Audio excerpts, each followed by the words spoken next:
Halo Sobat Arsitek, balik lagi bareng kita di podcast kedua kita di Ngobrol bareng Unitas Arsitektur. Sekarang kita udah kedatangan nih salah satu dosen kece kita, yaitu Bapak Rizaldi Lufti yang selaku dosen dan juga praktisi. Halo Bapak, apa kabar Pak? Gimana perjalanannya? Baik, alhamdulillah. Berjalan sangat lancar. Nggak sempet kena banjir, nggak? Alhamdulillah. Alhamdulillah. Tidak. Terus kesibukan Bapak sekarang ngapain gini Pak? Di masa pandemi ini kan juga lagi nggak ada perkuliahan gitu Pak. Apa sibuk di firma aja atau gimana? Ya, tentunya. Dan ya, kita kan juga masih menjalani proses perkuliahan daring ya.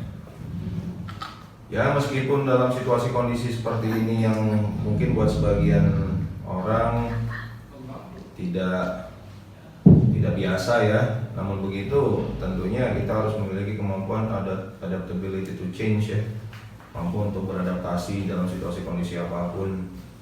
Karena memang tentunya tidak bisa dipungkiri kondisi saat ini itu memang tentunya berdampak akan merubah konstelasi banyak hal.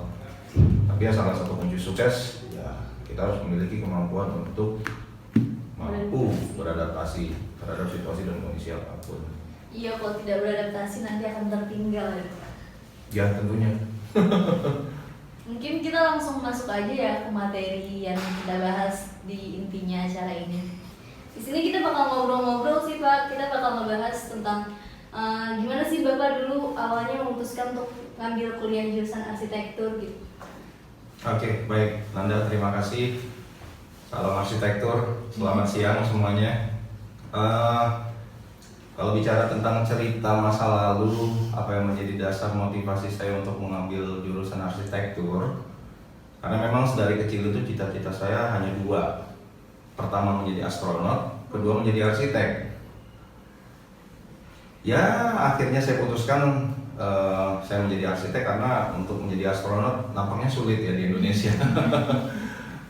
Oke, saya berawal masuk dunia arsitektur itu masuk ke salah satu perguruan tinggi swasta di Jakarta itu tahun 96 dan selesai tahun 2001. Saya meraih gelar sarjana saya, S1 saya. Lalu kemudian tahun 2004 sampai dengan 2006 saya melanjutkan studi S2 saya yang pertama. Itu saya alhamdulillah mendapatkan beasiswa. Terus selama 2 tahun saya jalani studi tersebut. Lalu tahun 2009 sampai dengan 2011 saya melanjutkan studi saya di luar ya. Itu mengambil jurusan Master of Science in Green Building ya. Itu selama kurun waktu 2 tahun lah ya, efektifnya hanya 1 tahun 3 bulan. Lalu 2014 sampai 16 saya melanjutkan lagi S2 saya yang ketiga di bidang arsitektur juga lagi, dan sudah selesai. Nah, tahun 2018 itu seharusnya saya melanjutkan studi saya untuk bukan S2 yang ketiga tapi S3 saya itu di Eropa. Namun karena satu dan lain hal akhirnya tidak saya lanjutkan begitu, karena banyak faktor untuk itu ya. Jadi dan tahun 2018 saya bergabung menjadi dosen hingga saat ini. Kan tadi Bapak ada notis Bapak sempat kuliah di luar gitu ya Pak. Boleh kali ya Pak Bapak cerita sedikit gimana sih Bapak bisa sampai dapat beasiswa untuk kuliah di luar, terus pengalaman Bapak waktu zaman Bapak kuliah di sana, mungkin untuk bisa memotivasi kita biar berpikir ke depan lebih jauh lagi. Oke, ini menarik. Sebetulnya saya juga di beberapa mahasiswa di kelas itu saya selalu mengempower ya teman-teman mahasiswa untuk kalau bisa jangan pernah ragu dan takut ya untuk kita bisa berkompetisi dengan mahasiswa lain dalam hal pendidikan ke luar negeri, karena sesungguhnya penyedia biaya untuk beasiswa ini sekarang cukup terbilang banyak. Cuma memang tentunya kita harus mempersiapkan diri, ya, tentunya dari hal-hal yang paling mendasar. Tapi satu hal yang pasti saya pikir sih kembali lagi semua itu kepada diri kita sendiri. Karena kesempatan itu pasti akan selalu ada. Kesempatan ini pasti akan selalu ada. Cuma sekarang tinggal tergantung dari kitanya. Makanya pesan saya adalah buat teman-teman mahasiswa, perbanyaklah hasanah wawasan. Sekarang itu semua media itu bisa yang namanya diakses, ya, berupa data dan lain sebagainya. Nah, saya pun juga berangkat dari situ, meskipun memang awalnya itu diinisiasi oleh dosen saya, mentor saya untuk saya melanjutkan studi saya, gitu ya, sampai bahkan keluar. Ya memang sesungguhnya tidak mudah juga menjalani studi di luar seperti layaknya kita saat ini di sini begitu. Cuma saya yakin kembali lagi kalau kita fokus pada tujuan, ya insya Allah langkah kita akan lebih mudah. Itu saja saya pikir, ya, kiat-kiatnya. Dan tidak ada kata yang tidak mungkin gitu, ya. Doa dan ikhtiar itu tidak akan pernah mengkhianati hasil kok. Iya, baik. Betul banget ya, doa dan ikhtiar teman-teman. Terus juga Bapak tadi notice Bapak ngambilnya di luar negeri itu ngambil green building ya Pak. Boleh nggak kita tahu kenapa Bapak ngambil studi lebih lanjut tentang green building itu sendiri? Oke, baik. Jadi kenapa saya mengambil green building? Karena pertama, green building itu saat ini di kita, ya, di negara tropis seperti kita ini yang memiliki 2 musim, ini sangat sekali dibutuhkan. Gitu. Karena ini merupakan bagian cabang dari green architecture atau arsitektur hijau lah sekarang, ya, yang sekarang lagi sedang marak, ya. Nah, sebetulnya buat teman-teman mahasiswa sendiri,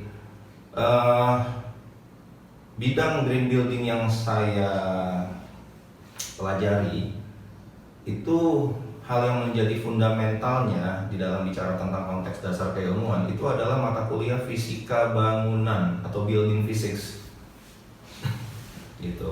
Nah, kemudian fokus yang saya ambil itu memang lebih kepada fokus applied science. Jadi studinya sifatnya itu applied science, jadi ilmu terapan. Nah, mungkin kalau misalnya saya akan bahas di sini mungkin terlalu jauh, ya, mungkin lebih baik ini membahasnya di kelas. Nah, karena sebetulnya untuk beberapa materi fisika bangunan ini saya masukkan materi-materi yang saya pelajari dulu, begitu. Ya, kira-kira seperti itu. Demikian. Kan tadi kita udah bahas ke S2 Bapak, ya. Mungkin saya ini agak telat sih ya Pak. Tapi kita bisa mundur sedikit ke masa-masa Bapak waktu masih kuliah S1 kayak kita. Mungkin Bapak pernah mengalami ikut organisasi seperti kita, atau Bapak juga pernah mengalami struggle di beberapa mata kuliah kayak kita di Stupa gitu, masalah di konsep, desain yang saya yakin kayaknya teman-teman yang lain juga pasti pernah mengalami gitu.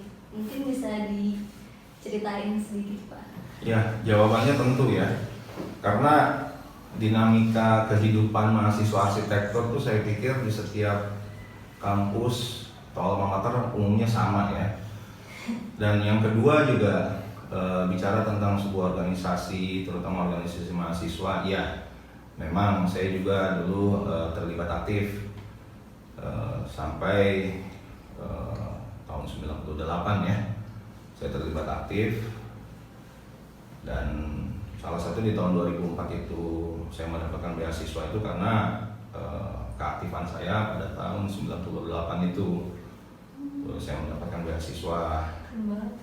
Ya, kalau bisa dibilang kalau saya aktivis, ya saya dulunya sempat menjadi aktivis lah di organisasi mahasiswa. Kebetulan saya dulu, karena kebetulan di kampus saya dulu tuh memang menganut sistem presidensil. Jadi ada presiden mahasiswa dan ada kongres mahasiswa, dan saya di kongres mahasiswanya. Seperti itu. Dulu saya sampai di tingkat universitas, mulai dari jurusan atau prodi, kemudian fakultas, terus naik ke tingkat universitas. Kayak BEM di kampus kita Betul, sekarang ini. betul. Kalau Iya sih kayak gitu. Kita berarti harus semangat guys, karena bisa aja kita sejalan sama Bapak jadi Oh iya tentu. lebih lanjut, kita punya kesempatan buat melangkah lebih jauh lagi. Harus. Terus ngebahas soal yang tadi saya udah sempat notice struggle Bapak nih, mungkin kita yang sedang sekarang ngalamin struggle kayak masalah di mata kuliah. Bapak pernah nggak sih ngalamin itu? Terus kalau misalnya pernah tuh, apa sih yang Bapak buat tekankan ke diri Bapak supaya jadi lebih semangat lagi melanjutkan perkuliahan ini? Oke. Ya. Tentunya satu hal yang menjadi dasar motivasi saya karena aim saya, cita-cita saya mau jadi arsitek. Jadi mau tidak mau suka tidak suka saya harus jalani, gitu kan? Ya memang terus terang salah satunya memang yang menjadi hal yang selalu pasti dialami lah ya oleh setiap mahasiswa arsitektur ya satu mata kuliah ini ya namanya stupa ya. Itu nggak di mana-mana. Harta tahta stupa ya. Wah luar biasa ya. Sampai dulu sebetulnya begini, kalau saya bisa cerita ya pada kalian semua, itu justru malah kalian ini jauh lebih banyak kemudahan. Kenapa? Karena eranya. Sementara zaman saya dulu itu semuanya masih dilakukan semua serba manual. Ya. Iya, serba manual. Kalau ingin mencari literatur, mencari referensi, itu betul-betul saya harus nongkrong berjam-jam itu di perpustakaan. Karena saat itu Mbah Google belum ada, belum lahir. Itu pertama. Lalu kemudian untuk semua produk-produk stupa, produk-produk rancangan itu tidak ada yang sifatnya computerized. Semuanya itu semua dilakukan manual. Makanya dulu peralatan gambar saya ya cukup terbilang lengkap, terutama rotring ya. Ya, rotring. Ya kalau rotring itu kan merek ya, ada Faber-Castell macam-macam gitu ya. Mulai dari yang 0.1 sampai 1.2 itu saya punya semua. Terus drawing pen, drawing marker, ya macam-macam lah semuanya. Yang dimana itu menjadi sebuah alat kerja bagi kita sebagai mahasiswa arsitektur. Nah, namun ini tidak kalah penting di sini semangat. Terus terang saya seumur hidup baru kali pertama saya mengalami tidur berdiri itu pada saat jadi mahasiswa. Oh, tidur berdiri. Iya. Kenapa? Karena pada saat itu saya harus merevisi produk TA saya yang sebetulnya durasinya 1 semester, efektifnya 4 bulan, saya harus menyelesaikan itu hanya 2 minggu. Jadi alhasil saya sampai tidak tidur itu 3 hari. Iya, dan ini sebuah pengalaman sekali dalam hidup saya. Bahkan sampai saya waktu itu ya sampai jatuh sakit. Tapi kembali lagi semangat yang mengalahkan itu semua. Karena kembali lagi ya harus kita bangun ini apa? Self unconscious mind. Seperti tadi saya sampaikan, pikiran alam bawah sadar. Ketika kita sanggup, ketika kita yakin bahwa kita mampu, maka kita akan mampu kok. Iya, terkadang justru yang menjatuhkan manusia itu sendiri. Kenapa? Karena hilang semangat. Nah, makanya kembali lagi pada tujuan. Nah, kalau tujuan saya sederhana tadi kan, saya bilang as simple as that kan. Ya, I just want to be an architect, that's it. Gak lebih dari itu. Nah, sekarang bagaimana caranya saya menjadi arsitek? Ya, saya harus menjalani semua masa studi saya ya dengan baik dan benar sampai saya mendapatkan gelar sarjana kan. Nah di tahun 2001 itulah saya mendapatkan gelar sarjana satu saya ya sebagai arsitek tentunya ya seperti itu. Ya berarti kuncinya itu guys, fokus sama tujuan kalian. Kalau yang tujuan arsiteknya masuk karena disuruh orang tua, carilah sadari bahwa arsitek itu keren kok. Tadi mungkin kita kan udah bahas tentang pengalaman-pengalaman Bapak semasa kuliah ya Pak. Sekarang saya mau tanya nih Pak, pendapat Bapak tentang dunia arsitektur itu sendiri seperti apa ya Pak? Oke. Dunia arsitektur itu tentunya dunia yang tidak pernah lekang oleh waktu ya. Sejak dari zaman peradaban manusia hingga saat ini, ya disitulah dunia arsitektur berada ya. Makanya oleh sebab itu saya selalu menyampaikan kepada mahasiswa di dalam membangun semangat ya, di dalam menjalani perkuliahan. Kembali lagi, terkadang mahasiswa ada yang merasa demotivasi dan lain sebagainya. Tapi satu hal yang pasti, dunia arsitektur ini dunia yang besar. Artinya arsitek itu bukan cuma hanya sebatas kita menghasilkan sebuah produk gambar, tapi tanpa kalian sadari, dunia arsitektur itu membangun sebuah peradaban, ya. Dan kalau kita bicara fakta sejarah, ya, para nabi, ya, apa sih profesi mereka? Profesi mereka itu sebagai seorang arsitek, loh. Mereka membangun bukan cuma hanya bangunan sebagai peninggalannya, ya, entah itu berupa tempat ibadah ataupun hal yang lain, tapi sesungguhnya mereka itu membangun sebuah peradaban, dan mereka membangun juga bangunan itu secara fisik. Makanya mereka bisa dikatakan mereka sebagai arsitek, mereka juga bisa dianggap juga sebagai konstruktor, ya, atau sebagai builder. Jadi kembali lagi, kata kuncinya adalah arsitektur itu adalah peradaban. Nah, peradaban itu adalah apa? Ya, peradaban itu adalah kehidupan manusia. Nah, ini yang dibangun oleh arsitek. Makanya saya sampaikan ke teman-teman mahasiswa, nanti ketika kalian semua sudah ada di dunia profesi atau dunia praktek, bukan hanya fokus kepada produk gambarnya. Memang kita arsitek itu bicara lewat media visual, ya.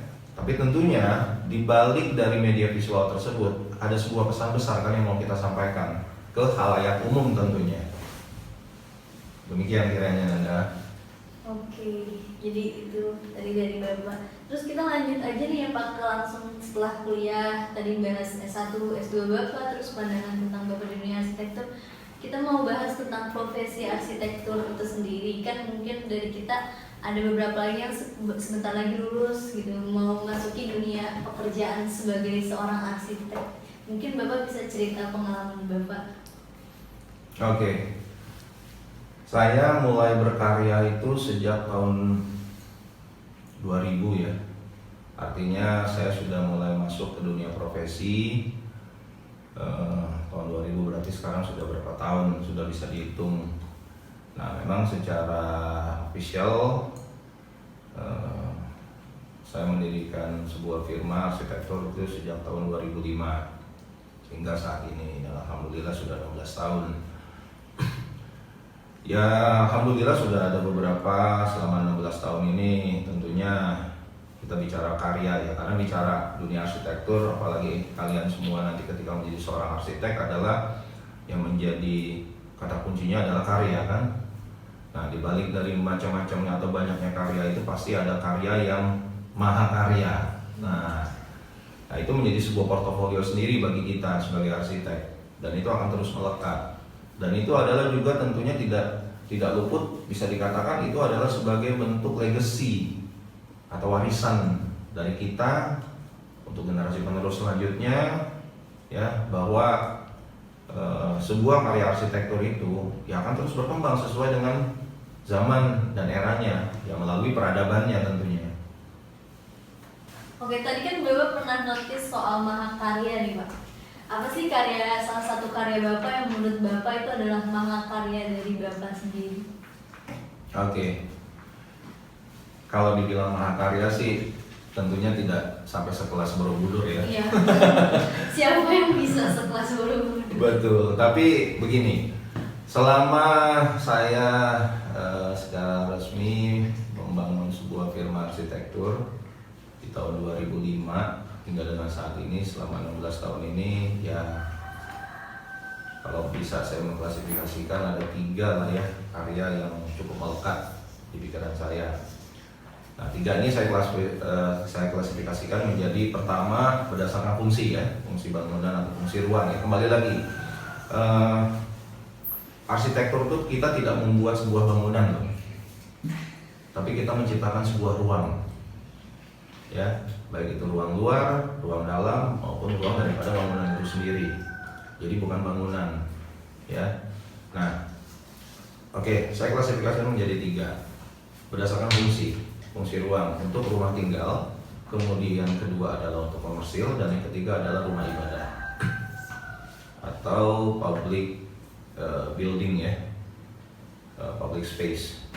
Nah, yang pertama kalau rumah tinggal, ya, ada salah satu hunian itu yang cukup menjelimet, ya, kalau saya bilang, ya, konsepnya, ya, konsep bangunannya itu, karena bisa dikatakan tidak seperti umumnya yang menjadi era saat ini gitu.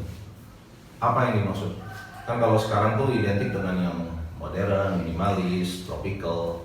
Tapi saat itu saya mendapatkan sebuah tantangan untuk menghasilkan sebuah produk karya tuh yang justru kembali ke masa lampau, ya, dengan mengadopsi sebuah konsep-konsep tuh konsep-konsep classic architecture dan lain sebagainya gitu, yang kaya dengan semua ornamen. Nah itu kenapa itu cukup melekat di pikiran saya, karena sungguh tantangannya saat itu besar sekali, ya. Nah kemudian yang kedua, bicara tentang hal komersil. Nah ini pada saat itu ada di Sumatera, ya, di Sumatera Barat. Itu saya membangun sebuah bangunan mixed yang terdiri dari hotel, apartemen, dan mungkin kalau di kalian itu stupa 5 ya, itu. Dan ini menjadi sebuah PR tersendiri buat saya sebagai tim arsitek pada saat itu, untuk bagaimana caranya membangun sebuah ruang, menghubungkan antar ruang yang ada, ya, dikaitkan dengan perilaku si pengguna, ya, dan lain sebagainya. Nah yang ketiga tidak kalah penting, ini adalah bangunan ibadah yang dimana letaknya itu jauh. Saat ini itu letaknya itu di Indonesia Timur, di Maluku Utara. Nah, saya sebagai bagian dari tim arsitek itu mencoba untuk mengakomodir apa yang dibutuhkan oleh masyarakat di sana berdasarkan instruksi dari Pak Gubernur langsung untuk membangun sebuah masjid raya, ya, masjid raya di atas lahan itu 5 hektar. Dan itu terletak di titik nol atau pusat kota, ya, pusat kota khususnya di Civic Center atau kota pemerintahan Maluku Utara, Provinsi Maluku Utara. Nah ini juga menjadi satu tantangan tersendiri karena karena ini adalah sebuah masjid raya, jadi tentunya penggunanya juga banyak. Dan ini harus dipikirkan, bukan cuma hanya bicara tentang bicara stupa ya, melainkan juga SK-nya juga harus dipertimbangkan, gitu ya. Kalau di dunia profesi itu kita bilangnya bukan SK tapi STR, struktur. Jadi STR, ARS, arsitektur, dan MEP, mechanical, electrical, dan plumbing. Nah ini menjadi sebuah kompleksitas yang cukup terbilang tinggi. Untuk bagaimana saya menjadi bagian dari tim arsitek ini untuk mengakomodir apa yang menjadi keinginan dari pihak pemerintah provinsi, kemudian wakil dari masyarakat itu sendiri, dan beberapa stakeholder yang lain. Oke. Terakhir ini ya Pak, tadi kita udah sempat ngumpulin beberapa pertanyaan dari anak-anak arsitektur Unindra yang udah ngasih pertanyaan ke Instagram Lintas Arsitektur. Mungkin saya akan bacain pertanyaan yang pertama. Menurut Bapak, seberapa penting peran BIM untuk masa depan dunia arsitektur?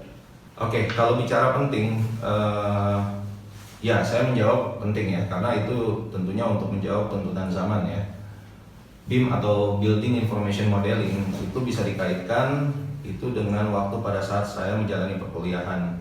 Waktu saya mengambil jurusan Green Building, itu namanya BAS, Building Automation System, yang dimana baik BIM maupun BAS ini sebetulnya cukup memiliki tingkat korelasi yang tinggi. Kenapa? Karena begini, sebetulnya kata kunci pada saat saya menjalani studi itu adalah kita itu menganalogikan bangunan itu atau ruang yang kita ciptakan itu seperti layaknya manusia. Artinya pertama, mereka memiliki energi. Bangunan itu pasti mempunyai energi. Nah kemudian yang kedua, bangunan itu juga menghasilkan limbah. Nah yang ketiga, bangunan itu harus memiliki tingkat keamanan dan kenyamanan bagi para pengguna. Nah BIM dan BAS ini adalah salah satunya. Kalau BIM ini bicaranya tentang sebuah informasi yang terkait dengan bangunan itu sendiri. Namun kalau BAS itu adalah bagaimana cara mengukur kinerja dari 3 unsur tadi yang saya sampaikan. Begitu. Ya. Nah, sebetulnya di era saat ini itu sudah banyak diterapkan di dalam sebuah konsep yang namanya smart building. Nah, apa tadi yang disampaikan bicara tentang BIM, bicara tentang BAS itu adalah merupakan bagian dari salah satu indikator sebuah smart building. Oke, mungkin sudah terjawab pertanyaan yang pertama ya teman-teman. Kita bakal langsung ke pertanyaan yang kedua. Menurut Bapak, peran konsep dalam perancangan arsitektur itu seberapa penting sih? Peran konsep di dalam arsitektur penting, karena tanpa konsep kita tidak akan bisa mengembangkan sebuah gagasan ya, karena konsep itu sendiri ide atau gagasan. Karena berangkat dari sebuah kehidupan ya semua itu tentunya harus bicara tentang sebuah ide dan gagasan. Baru kita bicara tindak lanjut berupa implementasi tentunya. Nah, ada beberapa mahasiswa, Pak, saya mau membuat sebuah karya tapi tanpa konsep. Terus terang saya bingung. Ya, sama saja dengan begini. Anda ingin menuju ke satu titik tujuan, tapi nggak tahu mau dengan apa, nggak tahu menggunakan apa. Karena bicara lagi konsep, itu adalah sebuah dasar, pemikiran.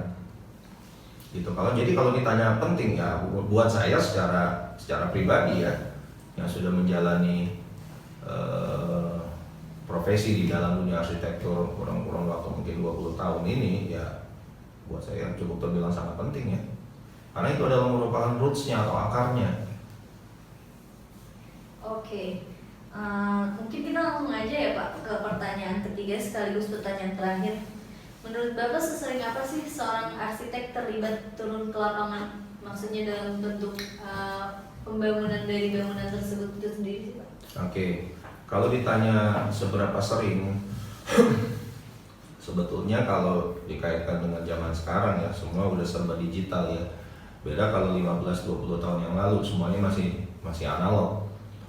Tapi ya namun begitu, kalau misalnya saya ditanya seperti itu, saya tipe orang tuh yang saya percaya kalau saya melihat, I see what I saw, gitu ya, I hear what I heard, gitu. Jadi ya saya harus datang ke lokasi atau site visit ya, dan saya harus menginjakan kaki saya di lokasi tersebut, baru saya betul-betul firm mengenai kondisi yang ada di lapangan. Nah, bicara tentang tadi construction ya, bicara tentang construction adalah bicara tentang proses pembangunan ya, itu memang harus dilakukan jadwal kunjungan. Nah, kita sebagai arsitek tidak serta-merta hanya sekedar membuat media visual berupa produk gambar dan lain sebagainya terus tiba-tiba kita tinggal. Ya tidak, dibutuhkan yang namanya kegiatan pengawasan. Nah, pengawasan ini yang harus melakukan siapa? Ya arsiteknya.